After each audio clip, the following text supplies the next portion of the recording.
ನಮಸ್ತೆ ಸ್ನೇಹಿತರೆ, ಪೀಪಲ್ ಟಿವಿಗೆ ಸ್ವಾಗತ. ನಾನು ಮುರಳಿ ಮಾಲೂರು. ಸ್ನೇಹಿತರೆ, ನಿನ್ನೆಯಿಂದ ನೀವು ಟಿವಿ ಹಾಕಿದ ತಕ್ಷಣ ನ್ಯೂಸ್ ಚಾನಲ್ಗಳಲ್ಲಿ ಪೇಯ್ಡ್ ನಮ್ಮ ಬುಮ್ಡಾ ಹೊಡೆಯುವಂಥ ನ್ಯೂಸ್ ಚಾನಲ್ಗಳಲ್ಲಿ ಒಂದು ಬ್ರೇಕಿಂಗ್ ನ್ಯೂಸ್ ಅಬ್ಬರಿಸ್ತಾನೆ ಇದೆ. ಕೇಂದ್ರ ಸರ್ಕಾರದಿಂದ ಜನಸಾಮಾನ್ಯರಿಗೆ ಭರ್ಜರಿ ಗುಡ್ ನ್ಯೂಸ್. ಪೆಟ್ರೋಲ್ ಮೇಲಿನ ಅಬಕಾರಿ ಸುಂಕ 13 ರೂನಿಂದ 3 ರೂಗೆ ಇಳಿಕೆ. ಡೀಸೆಲ್ ಮೇಲಿನ ಸುಂಕ 10 ರೂನಿಂದ ಪೂರ್ತಿ ಶೂನ್ಯಕ್ಕೆ ಇಳಿಕೆ ಅನ್ನುವಂತಹ ಅಬ್ಬರದ ಪ್ರಚಾರ ನಡೀತಾನೆ ಇದೆ. ಕೇಳೋದಕ್ಕೆ ಸಿಕ್ಕಾಬಟ್ಟೆ ಖುಷಿ ಆಗುತ್ತಲ್ವಾ? ಆದರೆ ಇದೇ ಖುಷಿಯಲ್ಲಿ ನೀವು ಪೆಟ್ರೋಲ್ ಬಂಕ್ ಹೋಗಿ ಟ್ಯಾಂಕ್ ಫುಲ್ ಮಾಡಿಸಿದ್ರೆ ನಿಮಗೆ ಕಾದಿರುವಂಥದ್ದು ದೊಡ್ಡದಾದಂಥ ಶಾಕ್. ಪೆಟ್ರೋಲ್ ಮತ್ತು ಡೀಸೆಲ್ ಬೆಲೆಯಲ್ಲಿ ನಯಾ ಪೈಸೆ ಕೂಡ ಕಡಿಮೆಯಾಗಿಲ್ಲ ಸ್ನೇಹಿತರೆ. ಐ ರಿಪೀಟ್, ಪೆಟ್ರೋಲ್ ಮತ್ತು ಡೀಸೆಲ್ ಬೆಲೆಯಲ್ಲಿ ನಯಾ ಪೈಸೆ ಕೂಡ ಕಡಿಮೆಯಾಗಿಲ್ಲ. ಹೌದು ಸ್ನೇಹಿತರೆ, ಇದು ಕೇವಲ ಪೇಪರ್ ಮೇಲಿನ ಗಿಮಿಕ್ ಅಷ್ಟೇ. ಪೆಟ್ರೋಲಿಯಂ ಸಚಿವಾಲಯವೇ ಅಧಿಕೃತವಾಗಿ ಹೇಳಿರುವಂತೆ ಈ ಒಂದು ಅಬಕಾರಿ ಸುಂಕದ ಒಂದು ಕಡಿತದ ಲಾಭ ಏನಿದೆ ಅದು ಗ್ರಾಹಕರಿಗಲ್ಲ, ಬದಲಾಗಿ ಸರ್ಕಾರಿ ಸ್ವಾಮ್ಯದ ತೈಲ ಕಂಪನಿಗಳ ನಷ್ಟವನ್ನು ಸರಿದೂಗಿಸೋದಕ್ಕೆ ಮಾಡಿದ್ದು.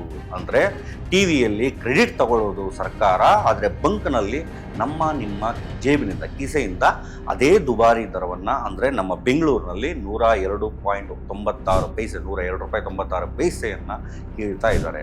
ಕಳೆದ 10 ವರ್ಷಗಳಿಂದ ಬೆಲೆಯನ್ನು ಬೇಕಾಬಿಟ್ಟಿ ಏರಿಸ್ತಾ ನಮ್ಮ ಜೇಬಿಗೆ ಕನ್ನ ಹಾಕ್ತಾ ಬಂದಿರುವಂಥ ಇವರ ಈ ಒಂದು ಇಬ್ಬಂದಿ ನೀತಿ, ಡ್ಯುಯಲ್ ಪಾಲಿಸಿ ಅನ್ನೋವಂಥ ಒಂದು ವಿಚಾರವನ್ನು, ಈ ಒಂದು ಮುಖವಾಡವನ್ನು ಇವತ್ತು ಸಾಕ್ಷ್ಯಾಧಾರಗಳ ಸಮೇತ ಕಳ್ಚಿಡೋಣ ಬನ್ನಿ. ಅದಕ್ಕೂ ಮುನ್ನ ನೀವಿನ್ನು ಈ ಒಂದು ಪೀಪಲ್ ಚಾನಲನ್ನು ಯಾರು ಸಬ್ಸ್ಕ್ರೈಬ್ ಮಾಡಿಲ್ಲ ಅಂದರೆ ದಯವಿಟ್ಟು ಯಾರ್ಯಾರು ಇನ್ನೂ ಸಬ್ಸ್ಕ್ರೈಬ್ ಮಾಡಿಲ್ವೋ ಅವರು ಸಬ್ಸ್ಕ್ರೈಬ್ ಮಾಡಿ, ಹಾಗೆ ಬೆಲ್ ಐಕಾನ್ ಕ್ಲಿಕ್ ಮಾಡೋದನ್ನು ಮರಿಬೇಡಿ. ಮತ್ತು ಈ ಒಂದು ವಿಡಿಯೋವನ್ನು ಸ್ಕಿಪ್ ಮಾಡದೆ ನೋಡಿ, ಮತ್ತು ನಿಮ್ಮ ಸ್ನೇಹಿತರಿಗೂ ಸಹ ಶೇರ್ ಮಾಡಿ.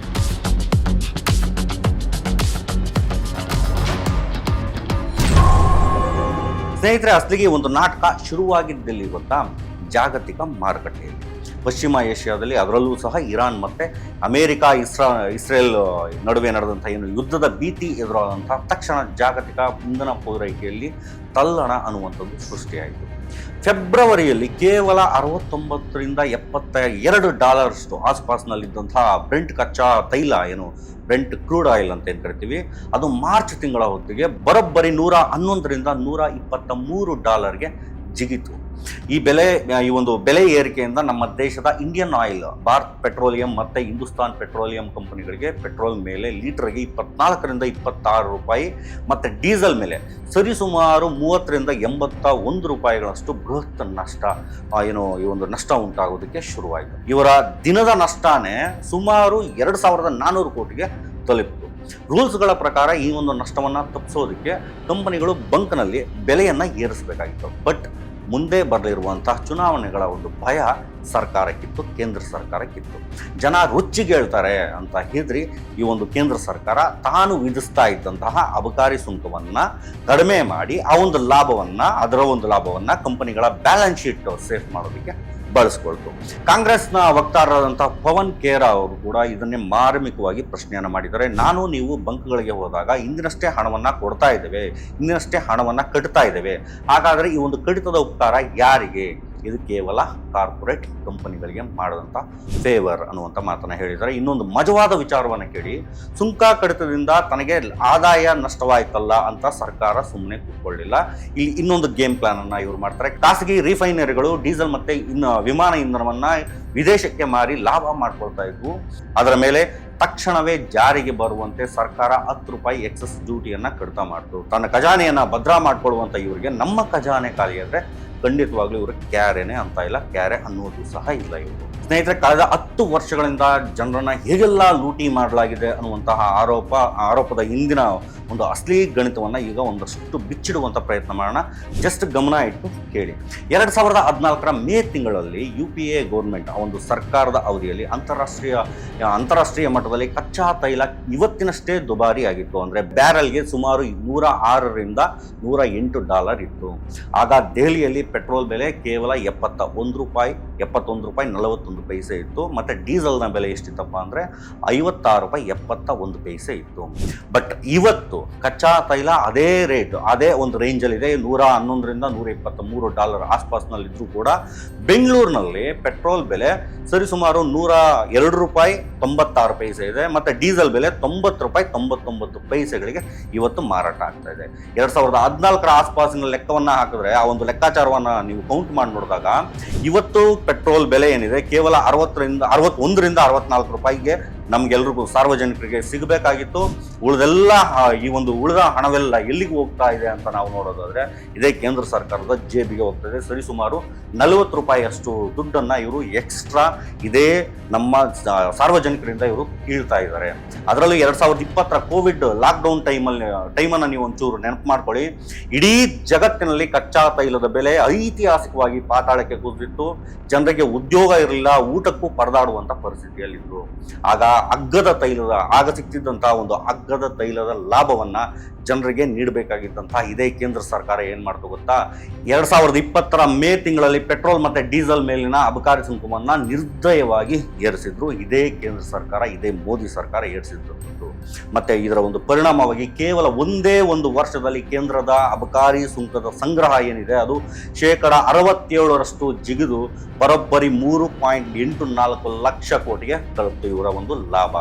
ಜನರ ಸಂಕಷ್ಟವನ್ನು ಲಾಭವಾಗಿ ಪರಿವರ್ತಿಸಿಕೊಂಡಂತಹ ಇವರ ಈ ಒಂದು ನಡೆಯನ್ನ ಲೂಟಿ ಅಲ್ಲದೆ ಮತ್ತೇನಂತ ಅನ್ಬೇಕು ಹೇಳಿ.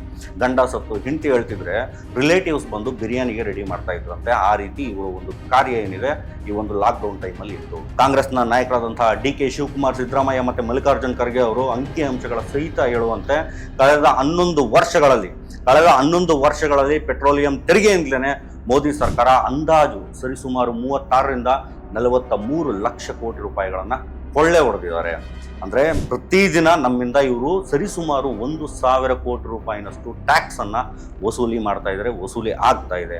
ಇಷ್ಟು ವರ್ಷ ಎಗ್ಗಿಲ್ಲದೆ ಲೂಟಿ ಮಾಡಿ ಈಗ ಚುನಾವಣೆ ಬಂದಾಗ 3 ರೂಪಾಯಿಗೆ ಇಳಿಸುವಂತಹ ನಾಟಕವನ್ನ ಆಡಿದ್ರೆ ಜನ ನಂಬುತ್ತಾರ? ಬೆಲೆ ಏರಿಕೆ ಹಿಂದೆ ಕೇವಲ ಅಬಕಾರಿ ಸುಂಕ ಮಾತ್ರ ಅಲ್ಲ, ನಮ್ಮನ್ನ ಮತ್ತೆ ನಮ್ಮ ರಾಜ್ಯಗಳ ಒಂದು ಸರ್ಕಾರವನ್ನು ಕೂಡ ಯಾಮಾರಿಸ್ತಿರುವಂತಹ ಸೆಸ್ ಅನ್ನುವಂತಹ ಅತ್ಯಂತ ಅಪಾಯಕಾರಿ ಅಸ್ತ್ರ ಕೂಡ ಇದರ ಹಿಂದೆ ಇದೆ. ಸಂವಿಧಾನದ ಪ್ರಕಾರ ಕೇಂದ್ರ ಸಂಗ್ರಹಿಸುವಂತಹ ತೆರಿಗೆಯಲ್ಲಿ ಅವರ ಒಂದು ಟ್ಯಾಕ್ಸ್ ಏನಿದೆ ಆ ಒಂದು ಟ್ಯಾಕ್ಸ್ ಅಲ್ಲಿ 41% ರಾಜ್ಯಗಳಿಗೆ ಹಂಚಬೇಕಾಗತ್ತೆ. ಬಟ್ ಸೆಸ್ ಮತ್ತೆ ಸರ್ಚಾರ್ಜ್, ಉದಾಹರಣೆಗೆ ರಸ್ತೆ ಸೆಸ್ ಮತ್ತೆ ಕೃಷಿ ಸೆಸ್ ಇವುಗಳೆಲ್ಲ ಏನಿದಾವೆ ಇವುಗಳ ಮೂಲಕ ಸಂಗ್ರಹಿಸುವಂತಹ ಹಣದಲ್ಲಿ ರಾಜ್ಯಗಳಿಗೆ ನಯಾ ಪೈಸೆ ಕೂಡ ಇವರು ಕೊಡ್ತಾ ಇಲ್ಲ. ಇದು 100% ಕೇಂದ್ರದ ಖಜಾನೆಗೆ ಹೋಗ್ತಾ ಇದೆ. ಕೇಂದ್ರ ಲೂಟಿ ಮಾಡ್ತಾ ಇದೆ. ಇದು ಎಂತಹ ಮೋಸ ಗೊತ್ತಾ? 2021-22 ಬಜೆಟ್ನಲ್ಲಿ ಕೇಂದ್ರ ಸರ್ಕಾರ ಪೆಟ್ರೋಲ್ ಮೇಲೆ 2.2 ರೂಪಾಯಿ ಕೃಷಿ ಸೆಸ್ ಅನ್ನ ಹಾಕಿತ್ತು. ಮತ್ತೆ ಅದೇ ಹೊತ್ತಿಗೆ ಮೂಲ ಅಬಕಾರಿ ಸುಂಕವನ್ನ 2.5 ರೂಪಾಯಿ ಕಡಿಮೆ ಮಾಡಿತು. ಗ್ರಾಹಕರಿಗೆ ಬೆಲೆಯಲ್ಲಿ ಯಾವುದೇ ರೀತಿಯ ಬದಲಾವಣೆ ಕೂಡ ಆಗಲಿಲ್ಲ. ಆದರೆ ರಾಜ್ಯಗಳಿಗೆ ಬರಬೇಕಾಗಿದ್ದಂತಹ ಪಾಲು ಕಟ್ಟಾಗಿ ಆ ಒಂದು ಹಣ ಏನಿದೆ ಕೇಂದ್ರ ಸರ್ಕಾರದ ಕಿಸೆಗೆ ಡೈರೆಕ್ಟ್ ಆಗಿ ಹೋಗಿ ಸೇರ್ಕೊಳ್ತದೆ. ಇವತ್ತು ಪೆಟ್ರೋಲ್ ಮೇಲಿನ ಕೇಂದ್ರದ ಒಟ್ಟು ತೆರಿಗೆಯಲ್ಲಿ 96% ಮತ್ತೆ ಡೀಸೆಲ್ ಮೇಲಿನ ತೆರಿಗೆಯಲ್ಲಿ 94% ಕೇವಲ ಸೆಸ್ ಆಗಿನೇ ಉಳ್ಕೊಳ್ತಾ ಇದೆ. ತಮಿಳುನಾಡಿನ ಮಾಜಿ ಹಣಕಾಸು ಸಚಿವರಾಗಿದ್ದಂತಹ PTR ಅವರೇ ಹೇಳೋ ರೀತಿ ಕೇಂದ್ರದ ಆದಾಯ ಡಬಲ್ ಆದ್ರೂ ಕೂಡ ರಾಜ್ಯಗಳಿಗೆ ಸಿಗುವಂತ ಪಾಲು ಮಾತ್ರ ಕುಸಿತಲೇ ಇದೆ. ಇಷ್ಟೆಲ್ಲ ಮೋಸ ಮಾಡಿ ಪ್ರಧಾನಿ ಮೋದಿ ಅವರು ಮತ್ತೆ ಕೇಂದ್ರ ಸಚಿವರು ಸಾರ್ವಜನಿಕವಾಗಿ ನಿಂತ್ಕೊಂಡು ನಾವು ಸುಂಕ ಇಳಿಸಿದ್ದೇವೆ, ಆದರೆ ವಿಪಕ್ಷಗಳಿರುವಂತಹ ರಾಜ್ಯಗಳು ತಮ್ಮ ವ್ಯಾಟ್ ಅನ್ನ ಇಳಿಸ್ತಾ ಇಲ್ಲ ಅಂತ ಗೂಬೆ ಕೂರಿಸುವಂತ ಮಾತುಗಳನ್ನ ಮಾತನಾಡ್ತಾರೆ. ಇದು ಫೆಡರಲಿಸಮ್ಗೆ ಮಾಡ್ತಿರುವಂತಹ ಹಗಲು ದರೋಡೆ ಅಂತ ನಾವೆಲ್ಲರೂ ಸಹ ಯೋಚನೆ ಮಾಡಬೇಕಾಗುತ್ತೆ. ನಾವು ಈ ಒಂದು ಪ್ರಶ್ನೆಗಳನ್ನ ಕೇಂದ್ರ ಸರ್ಕಾರಕ್ಕೆ ಕೇಳಲೇಬೇಕಾಗುತ್ತೆ. ಇದೆಲ್ಲವೂ ಪಕ್ಕಾ ಚುನಾವಣಾ ದೃಷ್ಟಿಯಿಂದಲೇ ಮಾಡ್ತಿರುವಂತಹ ನಾಟಕ ಅನ್ನೋದಕ್ಕೆ ನಾನು ನಿಮಗೆ ಪಕ್ಕಾ ಪ್ರೂಫ್ ಅನ್ನ ಕೊಟ್ಟು ಕೂಡ ಇನ್ನೊಂದು ವಿಚಾರವನ್ನ ಹೇಳ್ಬೇಕು ನಿಮ್ಮ ಮುಂದೆ. ಮಾರ್ಚ್ 26 ಈ ಒಂದು ಸುಂಕ ಕಡಿತದ ನಾಟಕ ಯಾಕೆ ನಡೀತು? ಯಾಕಂತಂದ್ರೆ ಇದೇ ಏಪ್ರಿಲ್ 29ರವರೆಗೆ ದೇಶದ 5 ಪ್ರಮುಖ ರಾಜ್ಯಗಳು ಅಸ್ಸಾಂ, ಕೇರಳ, ತಮಿಳುನಾಡು, ಪಶ್ಚಿಮ ಬಂಗಾಳ ಮತ್ತೆ ಪುದುಚೇರಿ ಈ ಒಂದು ವಿಧಾನಸಭಾ ಚುನಾವಣೆಗಳು ನಡೆಯುತ್ತಾ ಇದ್ದಾವೆ. ಬರೋಬ್ಬರಿ 17.4 ಕೋಟಿ ಮತದಾರರು, 17,40,00,000 ಮತದಾರರು ವೋಟ್ ಮಾಡ್ತಾ ಇದ್ದಾರೆ.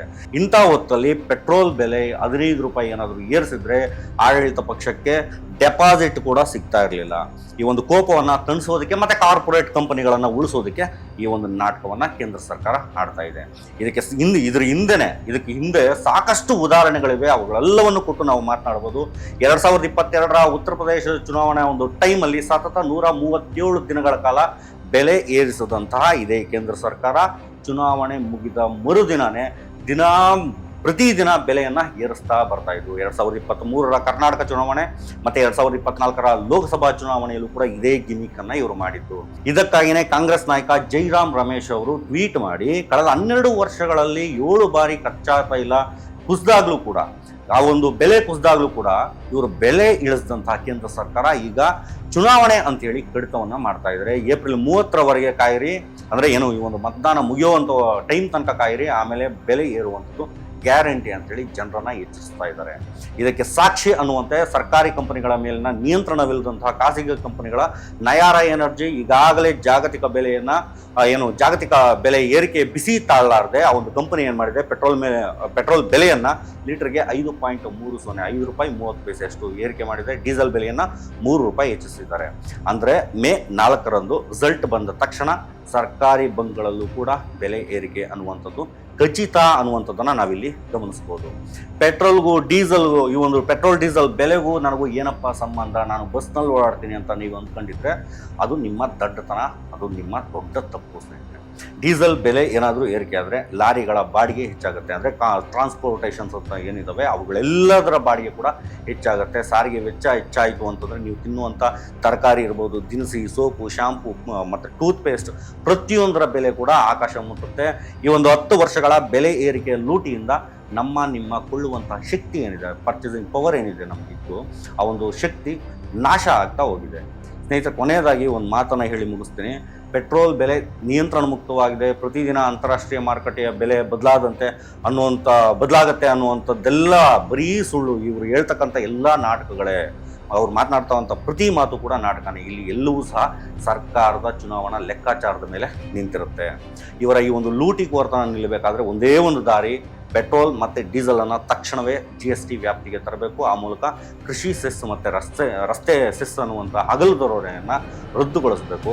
ಈ ಒಂದು ₹3 ಸುಂಕ ಕಡಿತದ ನಾಟಕ ಅನ್ನುವಂಥದ್ದೇನಿದೆ, ಅಪ್ಪಟ ಚುನಾವಣಾ ಗಿಮಿಕ್ ಅಂತ ನೀವೆಲ್ಲ ಖಂಡಿತವಾಗ್ಲೂ ನಂಬೋದು. ಮತ್ತು ಬಂಡವಾಳಶಾಹಿಗಳ ನಷ್ಟ ಭರಿಸುವಂತಹ ತಂತ್ರವೇ ಹೊರತು ನಮ್ಮ ಮೇಲಿರ್ತಕ್ಕಂಥ ಪ್ರೀತಿಯಿಂದಲ್ಲ ಅನ್ನುವಂಥದ್ದನ್ನು ನೀವೆಲ್ಲರೂ ಸಹ ನಂಬಲೇಬೇಕಾಗತ್ತೆ. ಈಗ ಅದು ಜಗಜ್ಜಾಹಿರ ಆಗಿದೆ. ಈ ಒಂದು ವಿಡಿಯೋವನ್ನು ನಿಮ್ಮ ಎಲ್ಲ ಸ್ನೇಹಿತರಿಗೂ ಸಹ ಶೇರ್ ಮಾಡಿ, ನಿಮ್ಮೆಲ್ಲ ಗ್ರೂಪ್ಗಳಿಗೂ ಸಹ ಶೇರ್ ಮಾಡಿ, ತಪ್ಪದೆ ಶೇರ್ ಮಾಡಿ. ಈ ಇಬ್ಬಂದಿ ನೀತಿಯ ಅಸಲಿ ಮುಖವಾಡ ಎಲ್ರಿಗೂ ಸಹ ಗೊತ್ತಾಗಲಿ. ಸತ್ಯದ ಪರ ನಿಲ್ಲುವಂತಹ ಪ್ರಜ್ಞಾವಂತ ಯುವಜನತೆ ನೀವಾಗಿದ್ದರೆ ಖಂಡಿತವಾಗ್ಲೂ ನೀವು ಒಂದಷ್ಟು ಕಮೆಂಟ್ಸನ್ನು, ನಿಮ್ಮ ಅಭಿಪ್ರಾಯವನ್ನು ಈ ಒಂದು ಕಮೆಂಟ್ ಸೆಕ್ಷನಲ್ಲಿ ತಿಳಿಸಿ. ಮತ್ತು ಮುಂದಿನ ವಿಡಿಯೋದಲ್ಲಿ ಸಿಗೋಣ. Thanks for watching. ವಿಡಿಯೋ ಇಷ್ಟ ಆಗಿದ್ರೆ ಲೈಕ್ ಮಾಡಿ, ಶೇರ್ ಮಾಡಿ. ಹಾಗೆ ನಮ್ಮ ಪೀಪಲ್ನ ಚಾನಲನ್ನು ಕೊನೆಯದಾಗಿ ಸಬ್ಸ್ಕ್ರೈಬ್ ಮಾಡೋದು ಮರಿಬೇಡಿ.